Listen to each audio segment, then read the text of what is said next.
প্ৰায়ে দেখা যায় জ্যোতি সংগীতৰ শুদ্ধ লয় বা শুদ্ধভাৱে পৰিৱেশন কৰিব নোৱাৰে আৰু কেতিয়াবা বিচাৰকসকলেও শুদ্ধ বিচাৰ কৰা দেখা নাযায় মই ভাবো জ্যোতি সংগীত আমাৰ অমূল্য সম্পদ আমাৰ অসমীয়া সংগীতৰ বিশেষকৈ আধুনিক সংগীতৰ ধাৰক আৰু বাহক বুলি আমি তেওঁ কওঁ আৰু তেখেতৰ যিখিনি সুৰ য'ত হাৰমনি অতি উৎকৃষ্টভাৱে আছে সেইখিনি শুদ্ধকৈ দেখুৱাই দিবলৈ আমাৰ এতিয়া নিৰ্মল চক্ৰৱৰ্তী ছাৰো নাই বা দণ্ডধৰ হাজৰিকাও নাই বা গুৱাহাটীৰ তফজুল আলী এইসকল নাই গতিকে কেৱল ৰেকৰ্ড কেইখনত যিটো সুৰ বাজি আছে সেই তাৰ পৰাই কৰি থকা হয় কাৰণে মই ভাবোঁ যে বৰ বেছি শুদ্ধ ৰূপত হৈ উঠাগে নাই মই এবাৰ বীৰেন দত্ত ছাৰক সুধিছিলোঁ দত্ত ছাৰে ক'লে যে আশা কৰিছোঁ এদিন শুদ্ধ সংগীত বিশুদ্ধ ৰূপত পৰিৱেশিত হ'ব হয় তেখেতে লিখিছোঁ মই আমাৰ তাত সময় কম আছে আমি ডাঙৰীয়া মই পুনৰ যাব বিচাৰিম বঙাইগাঁৱলৈ বঙাইগাঁৱত গণেশ্বৰ দেৱশৰ্মা উপস্থিত আছে শৰ্মা ডাঙৰীয়া আপুনি কি ভাবে যে নতুন প্ৰজন্মৰ মাজত জ্যোতি সংগীতৰ আদৰ হ্ৰাস পাইছে বুলি যি অভিযোগ উত্থাপন হৈছে সেই সংক্ৰান্তত আপুনি কি ক'ব বিচাৰে হয় মই ভাবোঁ যে নতুন প্ৰজন্মৰ মাজত জ্যোতিপ্ৰসাদৰ মানে আদৰ কমি গৈছে আদৰ কেৱল জ্যোতিপ্ৰসাদৰ ক্ষেত্ৰতে নহয় বিষ্ণু ৰাভাৰ আদৰৰ ক্ষেত্ৰতো আদৰ কমিছে কাৰণ এতিয়া হ'ল আমাৰ হেৰি পটাৰ পঢ়া ল'ৰা ছোৱালীয়ে মাইকেল জেকছনক ভাল পোৱা ল'ৰা ছোৱালীয়ে গতিকে এতিয়া আৰু মানে জ্যোতিপ্ৰসাদৰ গীতবিলাক পুৰণি গীত বুলি ভাবে জ্যোতিপ্ৰসাদৰ গীতৰ এতিয়া আৰু প্ৰাসংগিকতা নাই বুলি ভাবে গতিকে জ্যোতি সংগীত এতিয়া লাহে লাহে যদি এনেকৈ থাকে তেতিয়াহ'লে পাহৰণিৰ গৰ্ভত সোমাই যাব অৱশ্যে নতুন প্ৰজন্মৰ সকলোৱেই যে মানে জ্যোতি সংগীতক অৱহেলা কৰিছে এইটো নহয় আৰু জ্যোতি সংগীতক এটা শুদ্ধ ৰূপত উপস্থাপন কৰিবলৈ আমাৰ গুৱাহাটীৰ স্বনামধন্য গায়ক বিভুৰঞ্জন চৌধুৰী বা আমাৰ প্ৰাতস্মৰণীয় গায়ক দিলীপ শৰ্মা আদিয়ে বহুত প্ৰচেষ্টা চলাইছিল গণনাট্য সংঘই এই ক্ষেত্ৰত যথেষ্ট ভূমিকা লৈছিল মানে এতিয়াও লৈ আছে আৰু বিশেষকৈ যে জয়মতী কথাছবিখন তেখেতসকলে সৰ্বসাধাৰণ মানুহৰ মাজত প্ৰচাৰ কৰাৰ কাৰণেও ব্যৱস্থা কৰিছে গতিকে জ্যোতি সংগীত হয় শৰ্মা ডাঙৰীয়া আমাৰ হাতত সময় কম আছে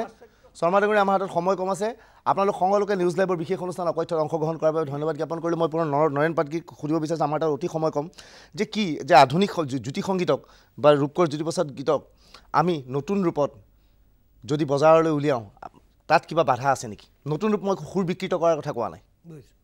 আচলতে গোটেই কথাটো লোকনাথ দাই ইতিমধ্যে কৈছে যে সুৰৰ মই নিজে সংগীতৰ মানুহ নহয় কিন্তু যিটো নিজে বুজি পাওঁ বুজি পোৱাটো হ'ল যে প্ৰেজেণ্টেশ্যন তাৰ ভিজুৱেল ইমেজ ক্ৰিয়েশ্যন আৰু তাৰ অৰ্কেষ্ট্ৰেশ্যন বা তাক মিউজিকৰ অৰ্নামেণ্টেশ্যন এই গোটেই কথাবিলাকক সঠিকভাৱে লৈ নতুন সংগীত নতুন ধৰণৰ মিউজিক সংগীত যদি তাত কোনোবাই আৰোপ কৰি পৰীক্ষা কৰি চোৱাত অসুবিধাটো ক'ত পৰীক্ষা কৰি চাওঁ আমি পৰীক্ষা কৰি চাই পৰীক্ষাত যদি পাছ কৰিলোঁ তেতিয়াহ'লে সি প্ৰামাণ্য হ'ব আৰু যদি পৰীক্ষাত ফেইল কৰিলোঁ তাৰপিছত সেইটো কৰিব নালাগে জিজুল চোলাল আপুনি এই প্ৰসংগত কি ক'ব বিচাৰিছে একেটা প্ৰশ্ন মই যদি কৰোঁ মই তাকে ক'ব খুজিছিলোঁ অলপ আগতে যে এই আমাৰ তাৰমানে এতিয়া চুফি সংগীতটো যেনেকৈ এতিয়া গোটেই ৱৰ্ল্ডত পপুলাৰ হ'ল ঠিক তেনেকৈ ধৰণে নুছৰাত ফাতে আলী খান আৰু কৈলাশ খেৰে বহুত পপুলাৰ কৰিলে তেওঁলোকে এতিয়া নতুন নতুন এলিমেণ্টছ নহয় তেওঁলোকে গোটেই এৰেঞ্জমেণ্টতে নতুন ট্ৰিটমেণ্ট আনি পেলাই তেওঁলোকে গোটেই ৱৰ্ল্ডত গোটেই সংগীতটো পপুলাৰ কৰিলে চুফিজিমটো আমি জানো সেইটো এটা মানে কি স্পিৰিচুৱেল সংগীত হয় ভগৱানৰ লগত সম্বন্ধ কৰা হয় এই সংগীতৰ কিন্তু সেই তেনেকুৱা এটা সংগীততো যদি তেওঁলোকে যদি তেনেকুৱা ধৰণৰ পৰীক্ষা নিৰীক্ষা কৰি পেলাই গোটেই বিশ্বতে যদি পপুলাৰ কৰিব পাৰে জ্যোতি সংগীতটো আধুনিক সংগীত লোকনাথে কোৱা নিচিনা গোটেই ৱেষ্টাৰ্ণ হাৰমনিৰ ভৰি থকা গান তেওঁ পিয়ানোত সুৰ কৰিছিলে তেওঁ বিয়া নামৰ সুৰৰ ওপৰত তেওঁ গান কৰিছিলে গতিকে সেইটো অলৰেডি তাত এলিমেণ্টছবিলাক আছেই গতিকে মই ভাবোঁ এটা নতুন এটা মোক যদি কোনোবা সুবিধাটো দিয়ে মই নিজৰ মতে এৰেঞ্জ কৰি পেলাই যদি সংগীত এটা গাই পেলাই খুব ভাল পাম নিজৰ মতে এৰেঞ্জ কৰি পেলাই নিজৰ মতে গোটেই উপাদানবিলাক অৰ্ণামেণ্টছবিলাক দি পেলাই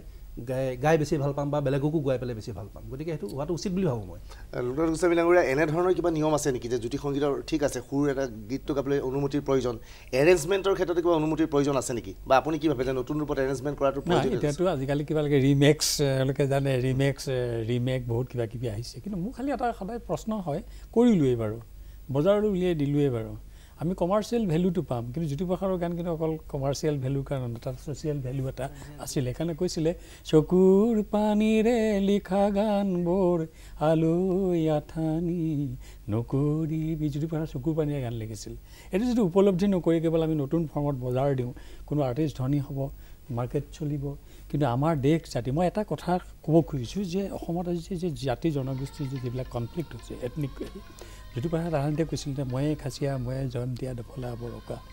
জ্যোতিপ্ৰসাদৰ প্ৰাসংগিকতাটো আমি কিমান আজি আনিব পাৰোঁ জ্যোতিপ্ৰসাদে এখন যিখন অসমৰ কথা ভাবিছিল সেইটো প্ৰাসংগিকতা আনি যে জ্যোতিপ্ৰসাদৰ গীত আমি গাঁৱে গাঁও গাঁৱৰ ল'ৰা মই ভাবিছোঁ নতুন ফৰ্ম নহয় আমি যদি বাস্তৱ টাউনৰ ভিতৰত মই ভাবিলোঁ যে আজিৰ প্ৰজন্মৰ ল'ৰা এটাই নিজৰ গাড়ীত হাইটেক চাউণ্ড ছিষ্টেমত গান শুনি থকা ল'ৰাজনে কি যুক্তিত বাৰু আপুনি তবলা হাৰমনিয়াম বজোৱা জ্যোতিপ্ৰসাদৰ গীত শুনিব সেই প্ৰাসংগিকতাটোৰ ওপৰত নিৰ্ভৰ কৰে সেই প্ৰাসংগিকতা কেনেকৈ আহিব ল'ৰাটোৰ মনলৈ যাব লাগিব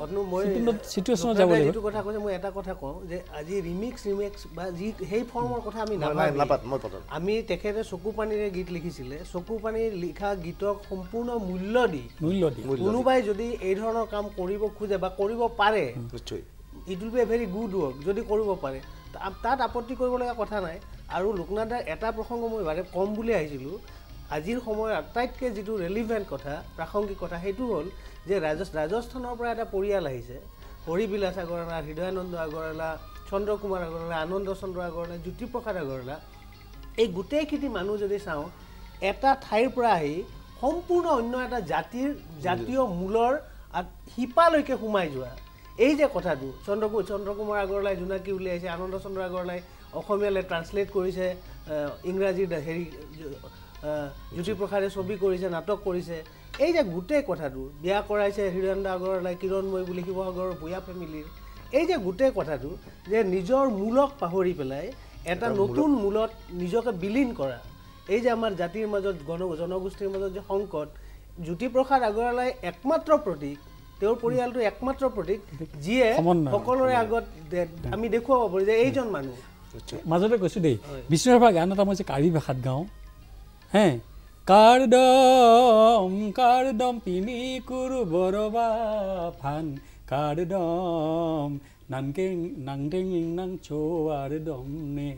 মই হাৰমনিয়াম তাবলা কি লৈছোঁ ডাঙৰ কথা নহয় যে কাৰ্বি ভাষাত গানটো গাইছোঁ মানুহে লৈছে নহয় কিন্তু আৰু এটা কথা আছে অসমৰ পৰা আমি